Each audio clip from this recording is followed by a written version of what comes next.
and boom goes the dynamite. Hello, everybody. Welcome back to Daily Dive. It's been so long since we've had a show, it feels like. I hope everybody had a fantastic Christmas. Hopefully your holiday season is going well, whichever holidays you celebrate. We are back. I'm your host, Renee Washington, joined by producer Mike.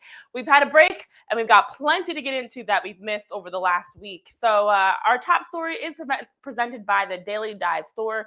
You can find the link to that in our social media bios to check out the beanies, hoodies, you name it, we've got it to support the only live Monday through Friday lacrosse show. And plenty to get into today. We've got Ryan Ballantine back on the show, the Roughnecks analyst, talking all things Calgary, plus Mammoth defender and 2022 NLL champ Dylan Kinney is joining us here.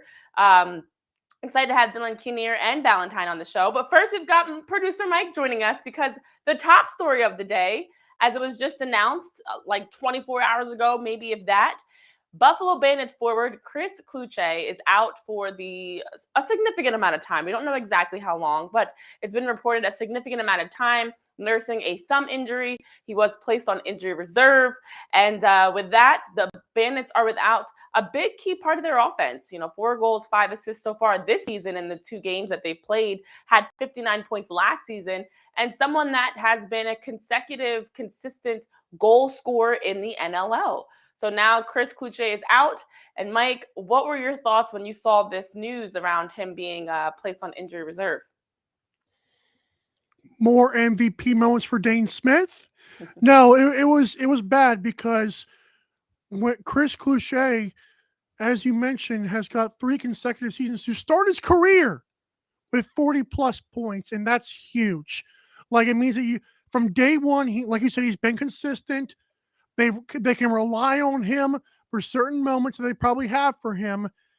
And unfortunately, he just thumb injury. And I don't know what significant time really means. I don't know if that means week 10, week 12, or are we thinking hopefully he's ready for the playoffs, because that could be different things. And I'm guessing it's more of the latter.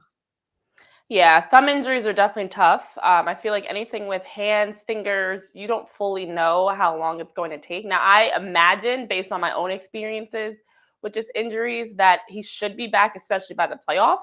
But it also depends on how significant the injury was. And I don't know about you, but we're still waiting on more details. And so we're still kind of in the dark ourselves. I know it's been very surprising to Bandits fans. Wait a minute, we're just seeing this, we're just hearing this. How long has this been going on? What's going on? But as you mentioned, definitely a big hit for the Bandits, especially with a huge game coming up this weekend as well. So, Mike, you've got some other news for us that I'm aware of? I mean, I might. Who knows? No. My local affiliates, the very fan-supported, let me shut up. No, Georgia Swarm, have placed Seth Oakes on the active roster evaluation list from the holdout list. So a little bit of a step up there, which means they're now evaluating him. And this is interesting about the favorites. The San Diego Seals have placed Casey Jackson on injured reserve and have activated Austin Stotts. It's Stotts season. It's Stotts season for sure. Welcome back, Austin Stotts. That's Mike, right. with all the updates on injuries, and honestly, we're only heading into week 4 technically of games officially. So it's exciting to see. Never excited to see injuries, but excited to see how teams are getting players back in an Austin Stotts. So more to come there. But speaking of players and more teams to discuss, we've got Ryan Ballantine going to be joining us here on Daily Dive, as well as Mammoth defender and 2022 NLL champ Dylan Kinnear. So more to talk about here on Daily Dive, as we've got to break down some teams that are undefeated heading into this weekend. Mike, we've got games finally coming up Friday and then Saturday as well. And so before we get a chance to give our previews and everything like that, today, let's break down what's happening with other teams around the league. So up next here on Daily Dive, Ryan Ballantine, Roughnecks analyst, talking about Calgary's 2-0 start to the season. Stay tuned. We've got more to come here in just a few moments.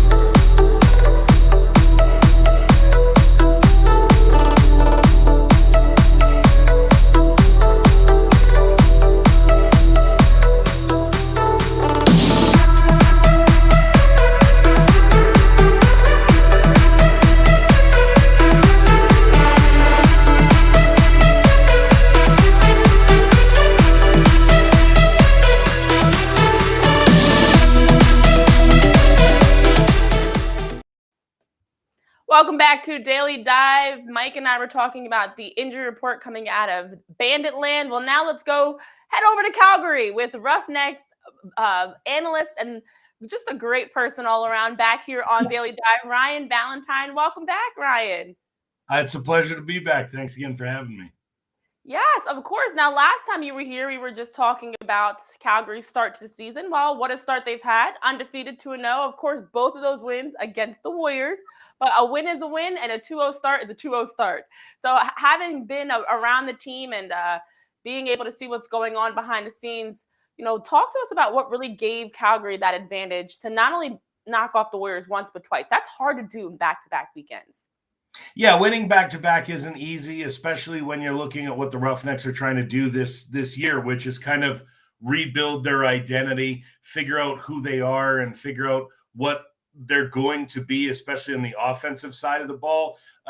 It certainly doesn't hurt that Del Bianco's done what he's done through these first couple games, making saves out of nowhere and really kind of keeping his team in it. And that allowed the Roughnecks to come out and get this 2-0 start. I think in the West Division right now, you need to be able to beat Vancouver if you're going to be able to want to be competitive. You can't afford to give away any games to the teams that are kind of below you in the standings and expectations. And, they're going to have much tougher competition this week, I think. But you needed to beat Vancouver twice if you wanted to give yourself that momentum heading into this weekend. That's a really great point. You talk about needing to just take care of business. Win the games you're supposed to win. You don't want to slip up and now, cost yourself 3 points in a game that's winnable, and to be able to knock off Vancouver twice, who's a team that is just coming into every game as an underdog, trying to steal a win, trying to get a win. So that's a great point you make of just taking care of business. And as you talk about a big game this weekend, as we are returning back from the holiday break, first of all, I feel so rude. I hope you had a great holiday. We're still in the holiday season. And right back at you. I had a nice Christmas here with the family, and I hope you got to do the same. Likewise, we're just business as usual, but completely forgot to say happy holidays to you. And as we have the holidays coming up, talking about the new year, also it's a chance for the Roughnecks to take on the Seals this weekend. Friday night's game, a big game as we talk about. We talk about it facing teams that are below in expectations. Well, the Seals are a team that's got a lot of expectations. In fact, some championship expectations coming into the season. So what does Calgary need to do as we're talking about still finding that identity to really get the win over the Seals, and what could be considered an upset? Well, there's a bit of a holiday theme to this game as Calgary is going to have to excise some of the ghosts of Roughnecks past. As you look at this Seals team, you've got Doby, Dixon, and Berg all on the offensive side of the ball. All of them started their careers here and were very prolific for the Roughnecks. And then you've got Frankie Chiliano in the net as well. And he's also, he was the guy that was let go here in Calgary in favor of Christian Del Bianco. So you've got a lot of former Roughnecks doing very well out in San Diego. Calgary's going to have to do what they did the last 2 weeks, which is play great defensive lacrosse, not allow these guys to get to the net, isolate one-on-one as as Doby and Dixon are great at doing when they play that one-man game by themselves out of the corners. So you're going to have to protect from that happening. And then on the offensive side of the ball, keep doing what they're doing there as well, which is scoring from everybody. There hasn't been, one guy that's gotten all the points for this team. Jesse King is leading with 11 points. And so he's kind of the guy out front as you expected him to be. But everybody's contributing offensively for this Roughnecks team right now. And even on the transition game, which may be a spot where you can maybe find an advantage over the Seals is in that transition game rather than on 5-on-5. Yeah, the ghost of Roughnecks past, as you talk about Adobe, Dixon, Ball, Chiliano, being able to face former players that spent significant years and were a big part of Calgary. That does add an extra emotional layer. We saw on in the past 2 games against the Warriors, the physicality, the penalty minutes. Do you anticipate this being a tight game similar to that, where it's just kind of, like you're playing against your former teammates and friends? Or do you think this is going to be a little bit more open in that sense? I don't know if it'll be. I think it might get chippy if it's close late. I think there's a lot of guys that want to prove their, Curtis Dixon, I'm sure, wants to prove that he made the right decision. From what I've heard, he turned down more money to stay in Calgary to go to San Diego because he expected to have a championship run possibility in San Diego with the team that they have there, and didn't know that Calgary was a spot that could happen. So I think in that way, there's going to be a lot of those guys on the Seals that want to prove that they are in the right, they've made the right decision in going to San Diego and leaving Calgary and leaving behind a team where they won championships to go there. So I think it could get chippy late because these are guys that have a competitive fire, that is, I don't want to say unmatched in the NLL, but they're certainly in those top desire guys. I mean, Dane Dobbie will sacrifice every part of his body for that goal, and Curtis Dixon has taken an absolute beating his entire career in his willingness to get to the net and score. And I definitely know that Calgary's defense knows them well, knows their moves well, and will be looking to shut them down and provide some of that punishment themselves. Yeah, that familiarity is key, as well as just to talk about those other storylines, the deeper components of what led to them leaving Calgary, and not being always as amicable, being something that was a tough decision, a personal decision, a decision in positioning, as you talk about Christian Del Bianco taking over the goalie role, and Frank Chiliano, moving to San Diego. So there's some other components here that, as you talk about, if this game is closely, I agree. I imagine it could become chippy and become a little bit more personal in that sense. But as you also talk about with Christian Del Bianco, he's been playing amazing. You look at the 2 games, the amount of saves and the quality of saves. Like, he's not just recording 50 saves, 48 saves. He's making some like on his head types of plays that is just like, how did you see that? How did you make that happen? I mean, how important is it for him to have started off the season this way and also to continue this incredible play that we've been seeing from him? Well, I think he's been the key to the Roughnecks' success for several seasons now. When Del Bianco is on, the Roughnecks come away with a victory. He's got an 86% save percentage, which is ridiculous. He had shut down the Warriors for a good long time. I think at one point he was at 97 or 98% save percentage against the Warriors last week. And he ends up with an 86 on the season so far. He's only allowing 7 goals against, which is by far the lowest goals against for a goalie that has played full-time minutes, as Del Bianco has. So, I mean, you also have to credit the defense. They are getting him good looks at most of those shots, but he has made 1 or 2 saves a game that are just mind-bending. I think back to the game last week, coming across and just firing the stick out and robbing one of the Warriors players who had an open cage until Del Bianco shifted his attention over there. It was remarkable.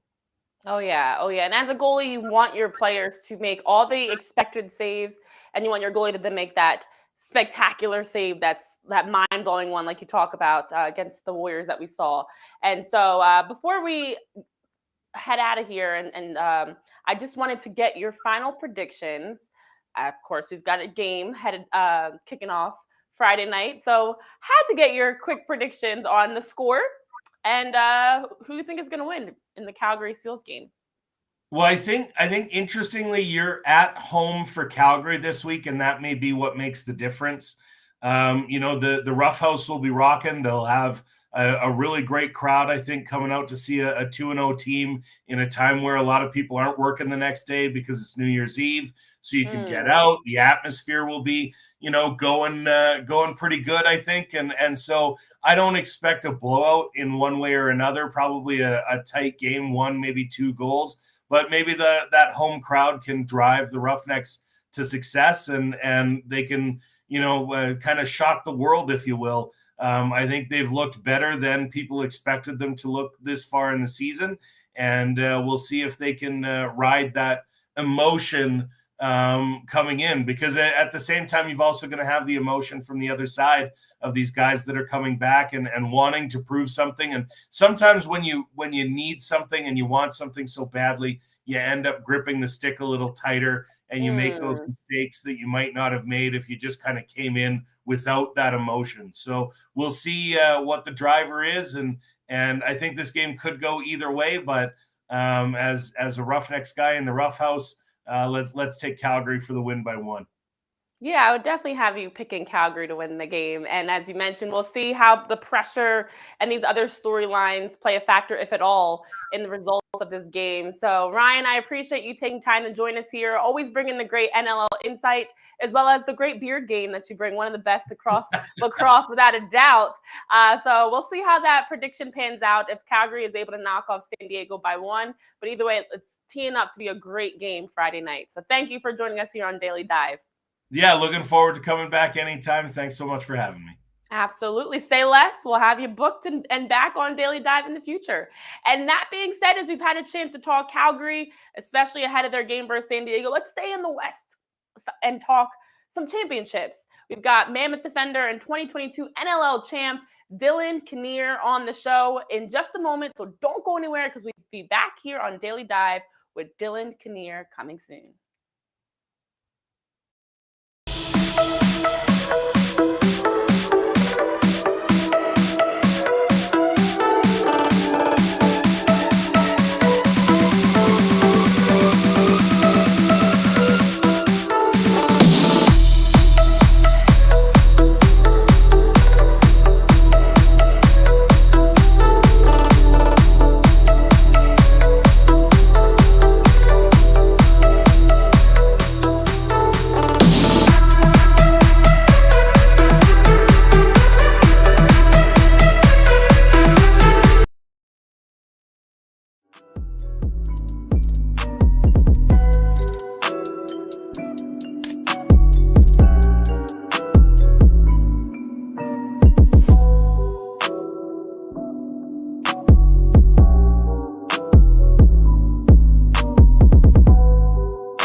And boom goes the dynamite.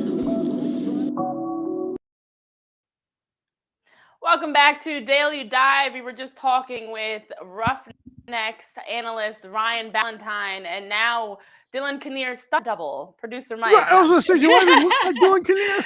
Dylan is having some technical issues, so in the meantime, while we are waiting to see if we can sort that out, we will have producer Mike back on. And Mike, definitely want to get your thoughts following up on that conversation we were just having with Ryan as we're looking at the Roughnecks Seals matchup. There's so much more to this besides both of these teams 2-0 start, to also have two teams that have a lot of history, a lot of familiarity, and guys, as we were talking about in Dixon, Doby, Ball, Frank Chiliano, and Net, that have played with Calgary for significant years, won championships in Calgary, and now getting to face off against them this early in the season.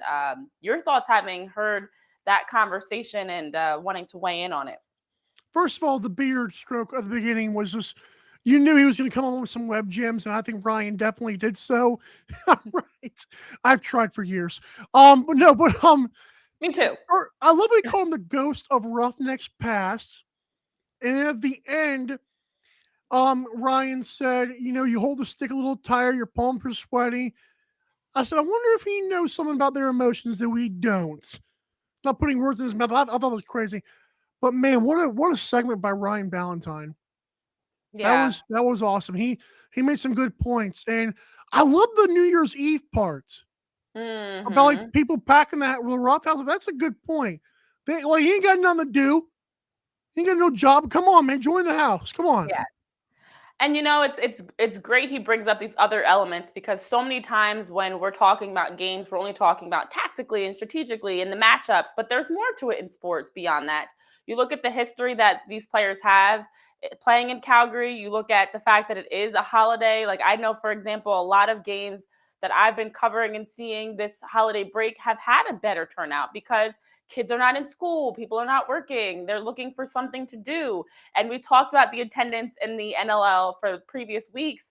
I anticipate this weekend being a big turnout for attendance, I would hope, because as we talk about, what better way to spend your New Year's Eve or your New Year's Eve day watching some NLL action, being able to take the family out, bring the kids, load up the car, and go watch the game. So another factor is that the Rough House could be rocking Friday night, which adds another element, as I'm sure fans are not going to be thrilled to see Curtis Dixon, Dane Dobie, Keegan Ball, Frank Giuliano back facing against their team. Yeah, can we get a boo from all the Roughnecks Right. faithful? Okay, let me. I don't want to say boo them because I'm not. I don't remember how they all joined that team, but I would like to think there's still like some bittersweet memories, if you will. I mean, I don't think they was really ugly, but hey, once you're an enemy, I mean, once you left us, that's it. Whether you were traded or whether you were signed. Yeah, sometimes So, winning a championship with a team and then leaving is almost worse. oh, Yeah, when you think about it, it's kind of like we won and you still left us. Like, what else are we supposed to do? right. We're the best in the We're league, and supposed to you're get still better, gonna not leave. worse. Yeah, exactly. So that in itself could be something that I imagine fans aren't thrilled about. But many people have trouble separating that. Like, I personally, as a sports fan, understand the business behind it. Athletes have to do what's best for themselves, their family, their careers. Not everybody sees it that way. Some people see it as, regardless of why you left or how you left. And we are not happy to have you back. So we're going to boo you out of this arena. Right. So I imagine there's going to be some boos for sure. I do want to give, huh? Maybe a mix of some cheering and some jeering. Yes, like when Russell Wilson came back with the Seahawks, like, oh, we love you. Yeah, like, we love you, but we don't at the same time. I love it. Love the devil and the angel on your shoulders. No, I do also want to mention that Christian Del Bianco, I love that Ryan just went full swing, no lacrosse pun intended, and said he's been a major part of the success for the Roughnecks last few seasons. And I don't know if you saw the play he's talking about where Del Bianco, I was like, what? That doesn't even make any sense. Doesn't make any sense. That was incredible. Also, I don't know if you saw, I want to switch gears here because I want to give a shout out to Dylan Kinnear for he did try to get on. And I don't think it's working right now, but shout out to him. Big part of the championship run for them last year. But I do want to mention, I had a controversial tweet. I don't know if you saw about Jeff Teat. And if I'm not mistaken, I believe his dad liked to reply to one of the replies there. So I'd like to clarify here. Oh boy. My tweet was not a knock on Teeter. By comparing him to Dan Marino, I was saying, let's not lose this guy in history because, if the Riptide don't get better, if he doesn't win, let's say they do, not ever anything. Let's not let the NLL media or lack thereof really lose him in the sauce. Years from now, if the game has grown exponentially, which I hope and predict it will we see guys like Jeff Teat be brushed under the rug for the modern day guys? Because he's incredible. Yeah. So I did see your tweet for I was half dead at that point, battling the flu. But I saw your talks about Jeff Teat, and I'm gonna just read it for anybody that may have missed it. Let's say that Jeff Teat is on the Riptide for his entire career. They never win it all. His numbers are still insane. In 20 years, when the NLL is a major watch sport and a new face of the league comes in, will Jeff be remembered like Dan Marino? And yes, Mike, sometimes you bring the controversial tweets. Sometimes you bring the educational tweets that are needed. but you always know how to start the conversation. So Right. this led to some other extensions, as you talk about Teeter's dad coming in, some goalie discussions, but it's a valid point that you're making. How will this look in 20 years? I like to think that the Riptide, who have shout out to their social media team, who's been great with the Daily Dive. We've had some awesome little debates or little clapbacks on there. I love the seafoam green, man. I really, really like I know Buffalo's cool, but if New York Riptide and Buffalo Bandits could somehow develop some rivalry, I would love those to be the two New York teams. Shout out Albany. Shout out who's the other one? There's one more. But regardless, I love the fact of Rochester. Rochester. I love the fact that the Riptide and Bandits could be a thing. If Jeff Teat against Dane Smith year after year, give it to me. I love that. Well, you bring up a great point, as we were talking about with Ryan with championships, and we're trying to hopefully get Dylan on to discuss winning a championship. For athletes, that's why you play. And there has been that controversial discussion of, should you stay on a team because the franchise is good to you, and you're enjoying being a part of it, if you're never going to win a championship there, or if it's just going to be, how long do you stay before you make that move to pursue being a part of a championship team? We've talked about it across sports with several players. Damian Lillard's one that comes to mind with Portland in the NBA. There's we were talking about, Russell Wilson at least has a championship, but you look over across leagues, across sports, there have been players that had to make that decision of, I'm not going to win a championship here, or maybe I already have one. Dixon, Dobie, maybe I already have a championship, but I'm still going to leave to go pursue another championship. When does that moment happen? And you're asking a great question. Does Jeff Teat need to make that move, or will he be remembered in a way that we don't give him his full credit if he never is able to win a championship? I'll raise you one better. How about LeBron James in Cleveland, right? Now, he went back to Cleveland. I'm not saying Teat cannot go back to the Riptide. Valid. But if this dude's going to get 150 points every year, which blows my mind. I couldn't get 1 point in the NLL, so shout out Jeff Teat there. But I'm if we're going to do this every single year, because that's what he's on pace for. We saw 170 thanks to our buddy Adam Levy, who I was like, holy cow. So we're going to do that, either build around me or seafoam, I'll leave you in the dust. Bingo. It's a long ways away from that point, but I would like to think that he's very well aware of how good he actually is. Well, it is obviously only year 2, but it's something that you have to think about. If they're not able to build around him in New York with the Riptide, how long do you stay? Or is it time for you to make a move? Because you don't want to also mess around and lose those prime years. You talk about LeBron. A big part of why he made that move was, in the prime years of your career, you've got to sometimes do what's best for you, even though that may come across selfish. You may get some boos when you return back to face your team, but at the end of the day, you've got to do what you can to win a championship. So we're going to keep talking about that. That's a great topic to get into in future episodes of Daily Dive here around championships and what's needed to go win a championship, if it's staying, if it's leaving. But that being said, thank you all for tuning in to another edition of Daily Dive. Again, we want to send our apologies and thanks to Dylan Kinnear, who was trying to get on the show. It was unable to do so, and we'll work to get him back on the show in the future. But also thank you to Ryan Ballantine, bringing the beard game, bringing the NLL analysis and insight to talk about the Roughnecks and their 2-0 start as they prepare to face San Diego Friday night. So more to come as we preview this weekend's games tomorrow. Stay tuned and be sure to join us here 12 p.m. Eastern Time every day, Monday through Friday, as we're breaking down all things NLL here on Daily Dive. Have a great rest of your day, and I'll see you guys Friday for more NLL talk.